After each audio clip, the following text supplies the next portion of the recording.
வணக்கம். இன்னைக்கு காலையில் சில ஊடகங்களில் ஒரு செய்தி ஓடிக்கொண்டிருந்தது. அது என்ன அப்படின்னா, வரும் வருடத்தில் ஆஸ்காரில் அதிகமான விருதுகளை வாங்கி குவிக்கப் போகிற தமிழ்நாட்டினுடைய முதல்வராக இருக்கக்கூடிய விஜய் அவர்கள் நடித்திருக்கக்கூடிய ஜனநாயகன் திரைப்படம் தியேட்டரில் ரிலீஸ் ஆகியிருக்கான். இதுதான் சில ஊடகங்களில் வெளிவந்து கொண்டிருந்த செய்தி. பல ஊடகங்களில் இன்னொரு செய்தி வெளிவந்து கொண்டிருந்தது. அது என்ன அப்படின்னா, மோடி அமித்ஷாவினுடைய கைகளில் இருக்கக்கூடிய காவல்துறையின் லத்திகளுக்கிடையே உயிரை பணயம் வைத்து இந்த தலைமுறைக்கும் அடுத்த தலைமுறைக்கும் இந்தியாவினுடைய கல்வியை காப்பாற்றுவதற்காக பெரும் மாணவ செல்வங்கள் ஒரு மாபெரும் போராட்டத்தை பல வாரங்களாக தொடர்ந்து நடத்தி கொண்டிருக்கிறார்கள். அது இன்றும் தொடர்ந்து கொண்டிருக்கிறது என்பது மற்றொரு செய்தி.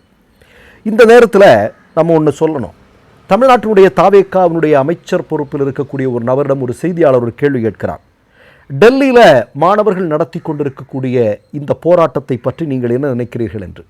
அதற்கு அந்த அமைச்சர் சொன்ன பதில் இன்றைக்கு சமூக ஊடகங்களில் மிகப்பெரிய அளவில் வைரலாகி கொண்டிருக்கிறது. அவர் என்ன சொல்கிறார் அப்படின்னா, இங்கே இருக்கிறத பாருங்கள், இங்கே 1000 பிரச்சனை இருக்குது, டெல்லி பிரச்சனையை அவங்க பார்த்துப்பாங்க. அவங்கன்னா யார்? பாஸ், 2 பாஸ் இருக்கிறாங்க இல்லையா, Modi boss and Amit Shah boss, அவங்க பார்த்துப்பாங்களாம். இப்போ நான் என்ன கேட்குறேன் அப்படின்னா, இன்றைக்கு தமிழ்நாட்டினுடைய முதல்வராக இருக்கக்கூடிய விஜய் அவர்களுக்கு அவருடைய ரசிகர்களில் பெரும்பாலானவர்கள் ஜென்சி தலைமுறையை சார்ந்தவர்கள். இன்றைக்கு மோடியும் அமித்ஷாவும் கொண்டு வந்திருக்கக்கூடிய இந்த நீட், அதே மாதிரி அவர்கள் கொண்டு வந்திருக்கக்கூடிய இந்த கல்வி திட்டங்கள், இதன் மூலமாக அதிகமாக பாதிப்படைவது யார்? ஜென்சி தலைமுறையை சார்ந்தவர்கள் தான். அப்போ ஜென்சி தலைமுறையை சார்ந்த மாணவர்கள் அதிகமாக ஒரு கட்சியில் இருக்கிறாங்க அப்படின்னா அது தாவேகாவில் இருக்கிறாங்க, அது எல்லாருக்கும் தெரியும். அப்படி இருக்கக்கூடிய கட்சியினுடைய அமைச்சர் பொறுப்பில் இருக்கக்கூடிய நபர் இங்கே 1000 பிரச்சனை இருக்குது, டெல்லியில் நடக்கிறவங்க டெல்லியில் பார்த்துப்பாங்க அப்படின்னு சொல்கிறது என்னன்னு நமக்கு புரியல. சரி, இன்னொரு கூடுதலான விஷயம் ஒன்று, ஒரு செய்தி வந்தது. சென்னை மெரினா கடற்கரையில் பொதுமக்கள் செல்வதற்கு அனுமதி மறுப்பு. அங்கே பல பேர் கூடி நிற்கிறது கூடாது அப்படின்லாம் சொல்லியிருக்கிறாங்க போல இருக்குது. அப்போது ஒருத்தர் சமூக ஊடகங்கள் அந்த செய்திக்கு பின்னாடி போய் போடுறாரு. என்ன போடுறாரு அப்படின்னா, ஜனநாயகன் திரைப்படத்தை பார்ப்பதற்கு மட்டும் கூட்டம் வர வேண்டுமா? ஏன் இந்த பிள்ளைகளையெல்லாம் பாதிக்கக்கூடிய ஒரு பிரச்சனைக்காக மக்கள் ஒன்று கூடி அறவழியில் போராடக்கூடாதா? அதற்காக கூட்டம் கூடக்கூடாதா? அதற்கு ஏன் தடை? அப்படிங்கிற மாதிரி இன்றைக்கு மக்கள் பேசி கொண்டிருக்கிறார்கள். இதில் நாம் ஒன்று சொல்லணும். இன்றைக்கு தமிழ்நாட்டில் இந்த நீட்டுக்கு எதிராக காக்ரோச் ஜனதா பார்ட்டி நடத்தி கொண்டிருக்கக்கூடிய போராட்டத்திற்கு ஆதரவாக தமிழ்நாட்டிலையும் ஒரு பெரிய போராட்டம் நடந்து கொண்டிருக்கிறது. அந்த போராட்டத்தில் அறவழியில் போராடி கொண்டிருக்கக்கூடிய ஒரு மாணவர் பந்தலில் ஒரு வாசகம் நம்ம ஈர்த்தது. அது என்னென்னா, அவங்க அந்த பிள்ளைங்க சொல்லி எழுதி வச்சுருக்கிறாங்க, வி வாண்ட் ஜனநாயகம் நாட் ஜனநாயகன். இப்போ ஜனநாயகன் படம் காலையில் வந்துருச்சு. அமைச்சர் பர்வேஸ் கண்கலங்கினார், அழுதார். அப்போ அதுக்கும் மக்கள் சொல்கிறாங்க, கரூரில் இவ்வளோ பெரிய பிரச்சனை நடந்தது, அதுக்கு நீங்கள் அழுததெல்லாம் பார்க்கலையே, ஜனநாயகன் திரைப்படத்தை பார்த்து அழுகிறீர்களே அப்படின்னு மக்கள் கிண்டல் அடித்து கொண்டிருக்கிறார்கள். அது ஒரு பக்கம். இப்போ நான் என்ன கேட்கிறேன் அப்படின்னா, இன்றைக்கு தாவேகா ஆட்சி அமைப்பதற்கு காரணமாக இருக்கக்கூடிய ஒரு மிக முக்கியமான கட்சி ஒன்று இருக்குது. அவர்களுடைய தயவினால் தான் இன்றைக்கு தமிழ்நாட்டில் விஜய் அவர்கள் ஆட்சி நடத்தி கொண்டிருக்கிறார். அந்த கட்சியினுடைய பெயர் CPIM, அதாவது இந்திய மார்க்சிஸ்ட் கம்யூனிஸ்ட் கட்சி.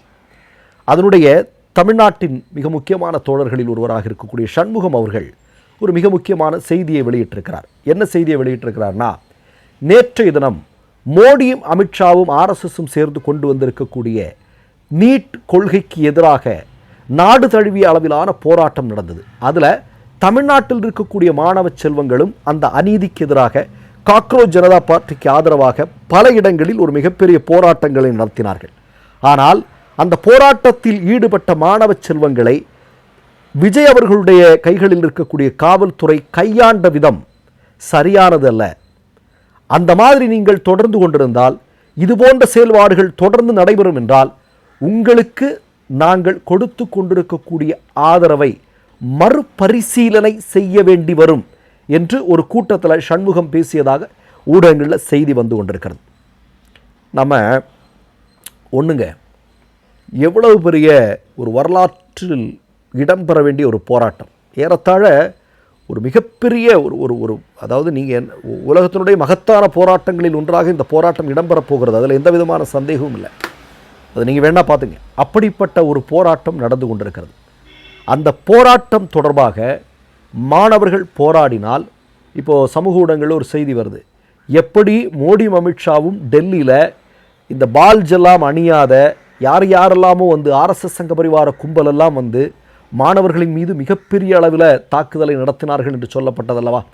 அது மாதிரியான சம்பவம் பால்ஜெல்லாம் அணியாமல் சில காவலர்கள் வந்து தமிழ்நாட்டு இந்த மாணவர்கள் போராட்டங்களை கட்டுப்படுத்த வந்த காவல்துறைக்கு உள்ளே இருந்ததாகவும், அது யார் அப்படிங்கிற சந்தேகம் எங்களுக்கு இருப்பதாகவும் இன்றைக்கு சமூக ஊடகங்களில் பல செய்திகள் வெளிவந்து கொண்டிருப்பதை பார்க்க முடிகிறது.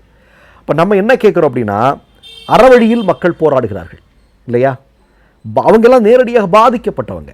இன்றைக்கு மோடி அமித்ஷாவினுடைய இந்த கொள்கைகளினால் பெரும்பாலான இந்திய வீடுகளில் யாரேனும் ஒருவர் கண்டிப்பாக பாதிக்கப்பட்டிருப்பார். அப்படி பாதிக்கப்பட்ட பிள்ளைகள் இன்றைக்கு தெருவுக்கு வந்திருக்கிறாங்க. பாதிக்கப்பட்டது வெறும் கல்விக் கொள்கையினால் மட்டுமல்ல, கடந்த 13 வருடங்களாக மோடி அமித்ஷாவினுடைய தவறான கொள்கைகளினால் மக்கள் பல்வேறு பிரச்சனைகளை இன்றைக்கு எதிர்கொண்டு வருகிறார்கள்.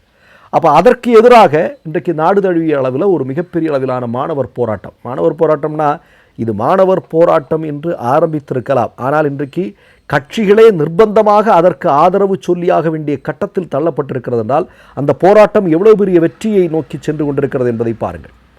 ஆனால் இங்கே ஜனநாயகனுக்கு கொடுக்கக்கூடிய இம்பார்ட்டன்ஸ் அந்த கட்சியை சார்ந்தவர்கள் ஏன் இந்த நீட்டுக்கு எதிரான போராட்டத்திற்கு கொடுக்கவில்லை என்கிற ஒரு கடுமையான விமர்சனம் இன்றைக்கு மக்களால் முன்வைக்கப்படுகிறது.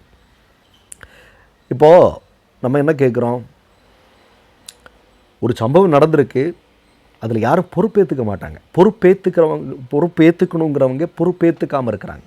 பொறுப்பேற்றுக்க வைக்கணும் இல்லையா? இல்லைன்னா நாளைக்கு இது தொடரும். நீ சாதாரணமாக அதை கடந்து நம்ம போயிட்டோம்னா என்ன ஆகும்? திரும்பவும் இது பெரிய அளவில் நடக்கும். பெரிய அளவில் நடக்கும்போது அது நம்முடைய அடுத்த தலைமுறையே கடுமையாக பாதிக்கும். அப்போ பொறுப்பேற்று அதற்கு உரிய நடவடிக்கைகள் எடுக்கணும். ஆனால் அது எதுவுமே இங்கே எடுக்க மாட்டேங்கிறாங்க. அதை எடுக்க வைக்கணும் அப்படின்னு மாணவர்கள் அறவழியில் போராடுறாங்க. ஆனால் அதற்கு கூட நிற்கணும். அதற்காக நாம் என்ன செய்கிறோன்னு பார்க்குறோம். நீங்கள் நம்ம அதிகாரத்தில் இருக்கணும்னா அதுக்காக நம்ம மாணவ செல்வங்களுக்கு நம்ம என்ன பண்ணோம் அப்படிங்கிறது ரொம்ப முக்கியமான விஷயம். அதெல்லாம் இங்கே நடந்து கொண்டிருக்கிறதா அப்படிங்கிற கேள்வி இருக்கிறது. ஏன்னா மாணவர்கள் காவல்துறையினரால் ஒடுக்கப்படுகிறார்கள். அவர்களின் மீது பலவந்தமாக அவர்களை வந்து சில வீடியோ கூட நம்ம பார்த்தோம் நம்ம இல்லையா? நம்ம இன்றைக்கி சமூக ஊடகங்கள் இருக்கிறதுனால திடுத்திடுப்புன்னு எல்லா வீடியோக்களும் வந்து சேர்ந்துருது. அப்போது இதெல்லாம் செய்யக்கூடாது அப்படிங்கிறத கூட்டணியில் இருக்கக்கூடிய கட்சியை சார்ந்த தலைவர்களை இன்றைக்கு சொல்ல ஆரம்பித்திருக்கிறார்கள். இப்போ நம்ம என்ன கேட்குறோம், மீண்டும் சொல்கிறோம், உங்களுடைய பெரும்பாலான ரசிகர்கள் இன்றைக்கு தமிழ்நாட்டினுடைய முதல்வராக இருக்கக்கூடிய விஜய் அவர்களுடைய ரசிகர்களில் பெரும்பாலானவர்கள் இளைஞர்கள். அந்த இளைஞர்களை பாதிக்கக்கூடிய விஷயத்தில் அந்த இளைஞர்களே களத்தில் நின்று போராடும்போது அவர்களை ஒடுக்க நினைப்பது சரியா அப்படின்னு தமிழ்நாட்டு மக்கள் கேட்க துவங்கியிருக்கிறார்கள். மற்றொரு நிகழ்வில் சந்திப்போம். நன்றி, வணக்கம். 3 யூடியூப் சேனல்கள் வியாபாரத்திற்கு இருக்கிறது. தேவைப்படுபவர்கள் இந்த எண்ணுக்கு தொடர்பு கொள்ளுங்கள். மை நேம் இஸ் ரெட் சேனலை சப்ஸ்கிரைப் பண்ணிக்கோங்க. அதுக்கப்புறமா பக்கத்தில் இருக்கிற ஜாயின் பட்டனை கிளிக் பண்ணீங்கன்னா ஒரு நியூ பேஜ் ஒன்று ஓப்பன் ஆகும். அதுலேயும் ஜாயின் பட்டனே கிளிக் பண்ணிக்கோங்க. அதில் பார்த்தீங்கன்னா credit R debit card options இருக்கு. இதில் உங்களுக்கு விசா, மாஸ்டர் கார்டு, ரிப்பே அப்படின்னு 3 ஆப்ஷன்ஸ் கொடுத்துருக்காங்க. அதில் நீங்கள் எந்த கார்டு சூஸ் பண்ணுறீங்களோ அந்த கார்டோட நம்பர் என்டர் பண்ணிக்கோங்க.